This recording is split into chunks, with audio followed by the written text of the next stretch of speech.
welcome back to the channel. I have been a little bit busy. As you can see, this is quite the large structure. I deleted everything else in the park to have some frames, but this is so that I could test a shooting ride which I've never made before. And this was the best opportunity to actually start. So I've got a whole bunch of dark rooms set up. I'm gonna give you a little bit of a test run with full audio, and I'm gonna do my best to get as much score as possible. Of course, this is just the start.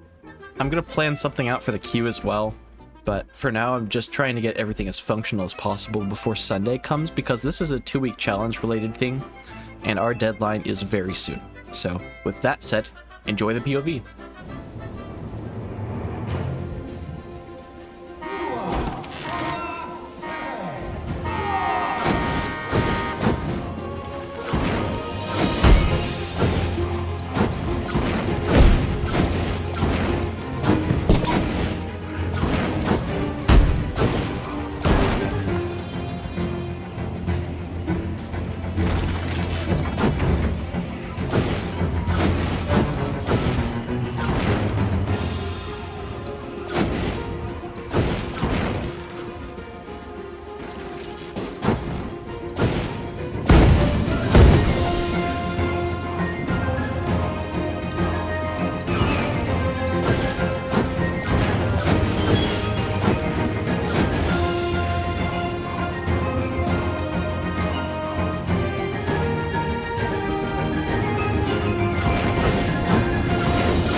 Not bad. I've definitely done better, but here are all the scores. I might tweak them before the final thing is done. Apologies for the Discord pings and also the very loud music. Let me just change that real quick. Alright. Now that we're back out of that, I get to show you some of the magic and behind the scenes. So, it turns out, this type of ride in particular has a very interesting set of pieces that you can use. Most of them are just targets of varying sizes, but you can already resize them somewhat with the scaling tool. You can set them up to triggers that are, like, pretty self-explanatory, like, for instance, the exploding barrels that are bobbing in the water. I felt like that was a good touch. This whole ship scene at the start seems to make a lot of sense to me. And it's a little bit of a shame that you can't actually see the fog through here, but that just happens, generally speaking, when in an enclosed space like this.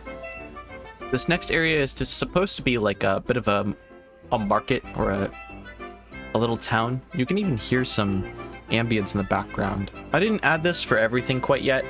I might still go back in and change all of it, but it's kind of lower on my priority list at the moment. There's a lot to see here. The lights up top, if you hit them, it kind of lets everything flicker from that point. As you're going through, because you're basically only looking one direction, as these targets come, they come and go pretty quickly, and there's even like a target hidden behind here too. Of course, I know where all the targets are because I'm the one that programmed this whole thing. It might take somebody that wants to give this a good college try, a few actual good attempts in order to get there. This particular scene is basically like a captain's, I guess, cabin of sorts. It's not strictly accurate, but it's the best I could do with the time I'm given. Hitting the chandeliers causes the floor to light on fire, which I'm sure you noticed. This window is a little bit discolored too. If you hit this target in particular, it actually makes it look like it shatters, and I tried to make some particle effects come up too, but because you're in an enclosed space like this, the particles don't actually show as best. Here around the corner, we've got a treasure map here too. As you're looking down this site, you hit the targets in kind of a QTE type fashion, and one shows up right after the other. I really like those effects from some of the Frontier default rides, and there is one called Bounty Hunter that does this quite a lot. All of the targets that are colored purple can be hit multiple times, so the sooner you get them hit once, the more often you'll be able to hit it again. I did just a little bit of animation up above here. It's basically just a rotating platform on oscillate with some springs attached to give it a little bit more movement. And then here you can see the 3 spokes as well, or the ropes that drop down these targets as well, which are also quick time events on top of everything else. It just gives you a lot to look at, and if you're not ready for it, you can be overwhelmed pretty easily. Going into this next area is a bit of a lead into the brig, or a prison of sorts, and I reused some of the grid textures up above too, to kind of give it this more, I'd like to say, backstagey feel, kind of ground it in reality somewhat. I could have done more to do exactly that.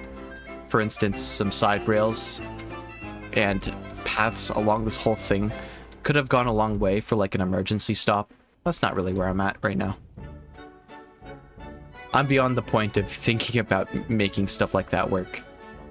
If you could manage to hit this target on the door, you get 100 points. The yellow targets in particular give you a lot of points. You can see from the POV that I just did, I missed this target at the end, I believe. It's quite hard to hit, actually. I think it has the most movement out of all of these lanterns in this corridor. Inside each of these jail cells, you might see a target here and there. And there are a couple in here too. Like this one's a bit of a target practicing range. I thought it was the perfect place for something like this. Might not be super fitting, but I thought it kind of worked well enough. If you're able to notice this target in the background, you can hit it too, and it'll give you that 100-point bonus as well. This corridor in particular is very interesting because it requires you to hit a lot of targets in sequence. You wouldn't know it, but there's a lot going on here. So this target at the end, you can always hit multiple times, but you're always avoiding these axes as well. Although you have ignore scenery on for the ride when you're shooting, it'll only shoot through like 3 layers of scenery before it concludes that, hey, you actually can't do that anymore. When the ride comes through this section, one by one, it lights up each of these targets down the road. And so hitting this first one releases one axe, releases the next axe, adds a couple of these quick time pylons on the side here too. Next up difficulty is this lantern, which will light up when it's ready. This red one here will show up with a little dude off to the side who will attempt to fire at you. I still don't really like the animation for this one, but it's as close to good enough that I'm happy just calling it. And this last one in particular is definitely the trickiest. These pylons are only open for, I'd like to say, a second, and then they retract, and you can't get any more points from it. Really tricky section, this. And honestly, I think this is the hardest part of the whole thing. And the fact that it's in the prison makes the most sense to me. Here we have the area leading out, where you as a pirate might be theorized to have found the treasure and are going. And this is the treasure room. Confetti, 2 different rotating platforms, and all the way around until you eventually get to this end corner. And I love how it just happens to end right where you would like it to. The points at the top are really slow going and pretty easy to shoot too. So this is basically just a free points area, and it makes sense given that there's so much loot around. All the targets light up as soon as the car comes through. They're on a trigger, so you can't hit them multiple times. Here are just a couple cannons leading out, and of course an escape jungle sequence, which, you know, I could have put more work into, but again, I'm kind of on time constraints here, so I'm just doing the best I can with what I'm given. And that's the end. I've never made one of these before, and if I want to go back through and edit a lot of the pieces, I'm sure I probably could. I might give some time for this before I come back to it, but I think serviceable and good enough will have to do for the moment. So yeah, that's Blunderbuss Blasters, based off of a gun that pirates very frequently had. And you and your mates go through and shoot some pirates, shoot some targets, feel good about being a pirate. Here we are in the 2-week challenge park proper. It's got a couple of interesting new additions. I redid the wall. The actual wall for Granadia does not look like this. But, you know, I made this look way more medieval. And I did bring this particular watchtower more in parity with the real thing as well. In the first place, it wasn't super well detailed, so I think even just this is enough of an upgrade. For one thing, the real thing actually had 4 battlements off to the side. It wasn't 3 like Winder had placed down, so I brought this more in with historical accuracy. The wall is really just a copy-paste of the same wall segment, and I think it looks good enough. I spent about as much time on the wall as I did on placing plants on the inside and fixing all of these buildings. I took all of the little blemishes in the wall and I colored them so that they made a little more sense, so that the wall had a little more interesting texture to it. So anything that you see like cracks on these buildings on the side, they're more closely related to the color that the building actually is. I did add a whole bunch of gardens through here because the translation for our park is Granadia Gardens. I thought it was fitting enough to put together a whole bunch of gardens like this off to the side, and I used some of my realistic flower kits to put something cohesive together. I'm really happy with it. After all is said and done, I'd love to have all of these maybe saved as their own blueprints in various shapes, potentially that are more fitting, so that are like stars or more conforming sizes. I'm thinking rectangles, squares, and stuff with like even sides. But yeah, I fixed all of this in. There's no place you can go in Granadia that you will not find something interesting to look at, which was not always the case. Also, the headcanon is that they basically grow oranges here now, which is why there are so many tamarind trees. If we pop down here, you can see I did add a bit of like a guest services center or a tour guide, just general area for the historical stuff. These are the maps you can buy behind the counter. And then I added in a little train, which I did a little research and found out that there's actually a train place for tour guides 5 minutes away from the town of Granadia that looks exactly like this. The same coloration and everything. It's not exactly accurate. There are technically more cars on those trains, but I thought it was a nice callback. A sort of if you know sort of thing when this actually gets featured in the future. With all of that said, we've got a new coaster in the works.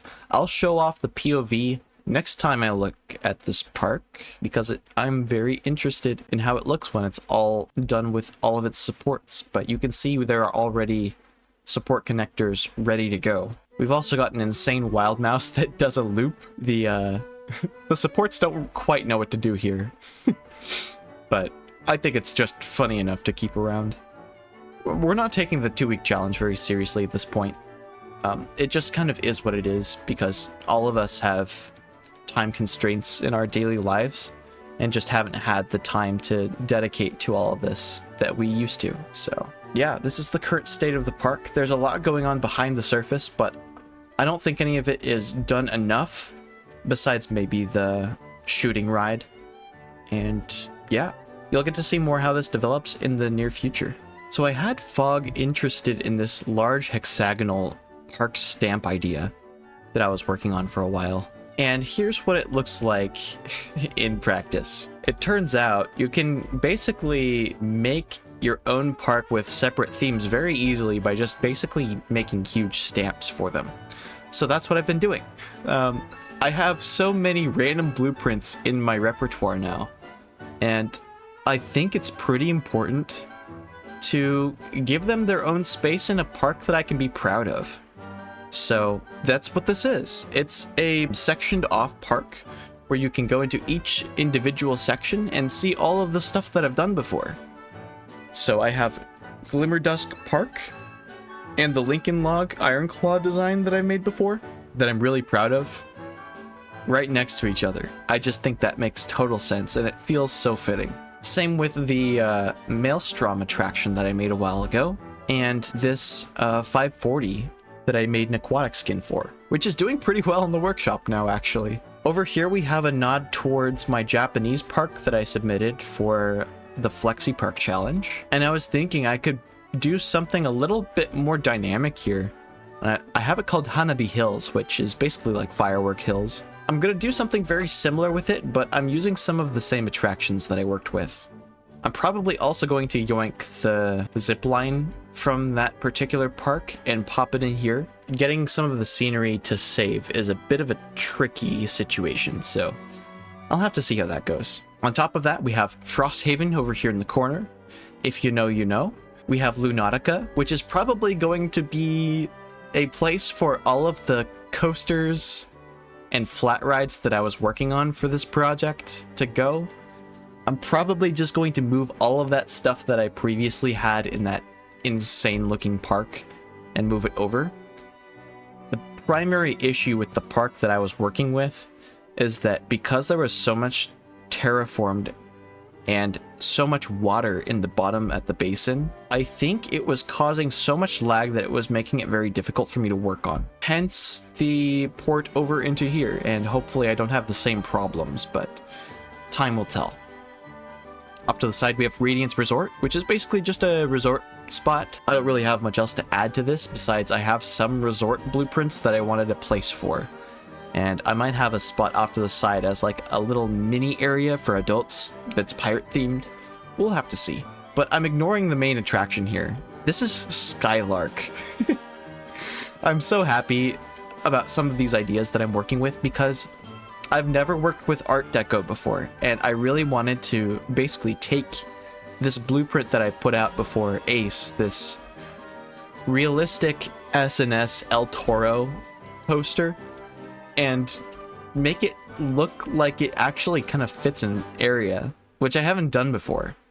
And I did all of the path work already. Actually getting it to feel like it's integrated is going to be another challenge though. However, I now have access to the ability to change some of the color of this concrete, so we'll have to see if I decide to change that up at all. But yeah, that's the idea.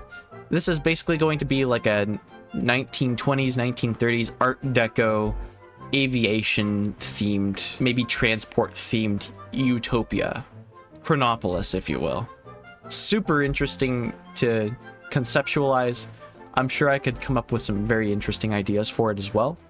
But of course, I'm going to try my best to use all of the blueprints that I have in my library to make this area look great. It's not going to be very easy, but I am going to do my best to add to this as I see fit, and I have other projects that I'm working on, but this is something that I can consistently add to in the background and have on rotation whenever I'm working on different types of projects. I'd also like to point out that there's something interesting that I'm testing out. I'll let you know how it goes. If you use a monorail and you have this Viking window, which you can scale up to basically signify an entrance into a hidden location, so it is like integrated into the rest of the world. You can have a park entrance down below the map where all of the guests come from, and then they use the transport to get around. That is probably going to be quite energy intensive for a franchise park, which this is. but I'm interested in taking the challenge on because I've never actually tried it out before. Stay tuned for that. If it works out great, maybe it's something you can think about for your own parks. And I was thinking about making its own monorail station and potentially a connection for the monorail at each of these outer portions of the park so that you can easily get to and from each point. And yeah, that's all I really have to show you this week. Thank you for watching. Have a good one. That's an order. Follow it, good soldier.